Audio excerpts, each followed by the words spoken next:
Article audibly read from LifeHacker. Without permission, Adam Dachi's cure a stuffed nose with an ice cube. If you've got a blocked nose and want a little relief, you might find some with an ice cube. We've mentioned before that a little pressure on the roof of your mouth can do the trick, but Redditor R.S. Harvey suggests an ice cube will do one better. This seems reasonable, but does it work? Well, I think I still prefer the pressure method because I don't like holding an ice cube in my mouth. It does provide greater relief. It looks like an old trick too, as a quick search online turns up the suggestion a number of times as well.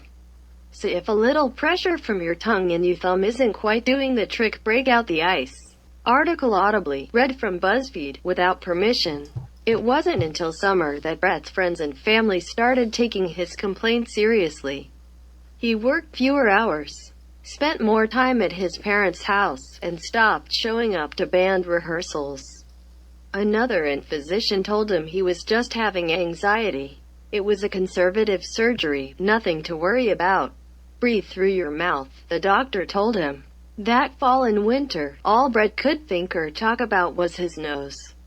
While researching his symptoms online, Brett came across something called empty nose syndrome, a rare, controversial condition that can occur after surgical procedures on cylindrical structures inside the nose called turbinates. At first, he was relieved. Empty nose sounded horrific. Good thing he'd had surgery on only his septum, not his turbinates. And yet the symptoms these patients talked about sounded so much like his own. The nasal dryness. According to Brett, the ear doctor replied, "The head of N here doesn't think so and will not see you." Video audibly read from Moonrise 555. Without permission.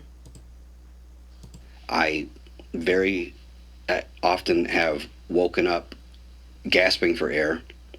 When I do sleep, it's usually from just total exhaustion. In the daytime, I'm physically and mentally exhausted from the poor sleep that I get every night. One of the main problems with turbinate reduction surgery is that most people have no idea what the turbinates are. If your tongue became swollen and the doctor wanted to cut part of it out, you'd have a serious problem with that, because we all know that the tongue is important.